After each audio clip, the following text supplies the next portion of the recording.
Everyone, and welcome to the first video in a series of videos in regards to the thought process and the build process behind my new car. So I've just brought a 2015 plate Mercedes C350e Estate. Now I know it's a hybrid and everyone's going to hate on me for having a hybrid, but unfortunately, living in the outskirts of London with all the congestion charges and other charges that are set to increase this year, it was pretty much a necessary evil.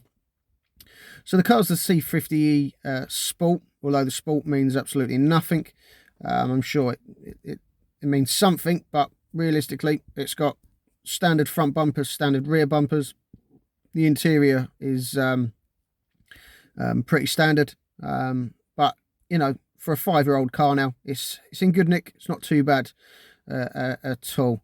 So sort of interior-wise, yeah, it's got the black piano dash, which is renowned for getting scratched really easily. The one that I have, unfortunately, it does have some scratching, and it looks some sort of burn or sort of mark on it that won't come off and probably won't polish out. So I'm going to look to replace that. Most people go for the carbon or sort of try and get the black wood effect dash. I'm gonna look to wrap mine in the black aluminium or aluminum, depends on which side of the pond you're on, which would match in with the doors and the dash insert, which I think would tie in quite nicely. Also, the vehicle doesn't come with ambient light, and it's standard, and it's quite an expensive optional extra to start with. Obviously, the newer versions all come with ambient light as standard. So I'm going to be looking to fit, much like I did on my last car, a aftermarket retrofit lighting kit that you can get readily available on sort of eBay, Amazon, and a couple of online stores. It's a relatively easy process. It's pretty plug and play. The only hard part is getting the door cards off and fixing the new light bars in place. I'm going to be doing a little video on that as soon as the parts arrive. Otherwise, interior, it's going to be just a general tidy up, clean up the leather, clean up the carpets, and make sure it's all nice and clean. A dash cam, which is a must these days. What else? And the wireless phone charger as well. Again, an aftermarket sort of retrofit kit, which is relatively easy to install. Again, it's plug and play. I'll be doing a separate video on that coming up.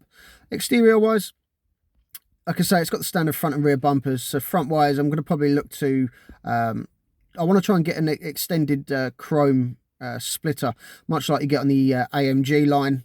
Unfortunately, with the standard one, it's only in the middle, but I do like the full length chrome one on the AMG line, so I might look to try and find one that matches that or as close to that as possible.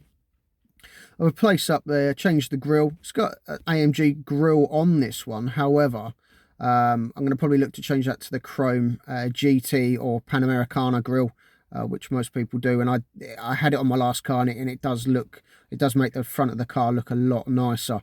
So front wise, that's pretty much it with the front. With the rear, although it's the hybrid, it does have the 2-litre petrol turbo engine, so it does have dual exhaust at the back. So again, pretty standard change. I'm going to put the C63 or C43 rear diffuser and quad exhaust tips on, depending on which one I can get a hold of for the standard bumper and which one I think will look nice. Leading on to the exhaust wise, yes, it has the 2-litre petrol turbo engine, but because of the hybrid and it does kick in and out, I don't know whether I'm going to touch the exhaust, because 1 minute it's silent, no noise at all on the battery, and then the next thing you know, the engine's kicking in, and I don't think that would sound right going down the road. So that's something I can speak to a shop that I've used for years on all my cars in regards to the exhaust. I'll send them a few emails, and we'll probably take the car down there and go through the thought process on that. What else? So induction wise, I might get an induction kit for the car. I know MST do a really nice one for their C200 and C300, although they don't do it for the C350e. They they all do share the same engine, which I believe is the M274. So hopefully I'll drop them an email and see if it will fit. If it does, then I'll probably look to order that and get that installed again, which will be another video later on. But as I go along, all the different things that I do on the car, I'm going to look to do little videos on the full process and actual build process.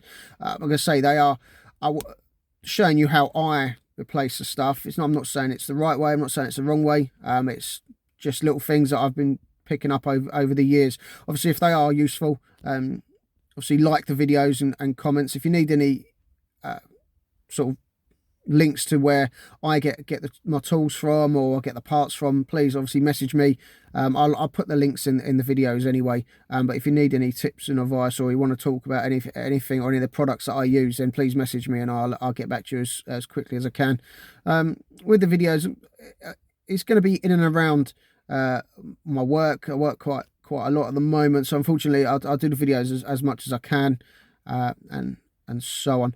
I'll put some pictures up in a minute. I did give the car a small detail the other day, just to see where the actual paintwork's at, how badly scratched it is, and how much of a conditioning that I need to do on the bodywork itself.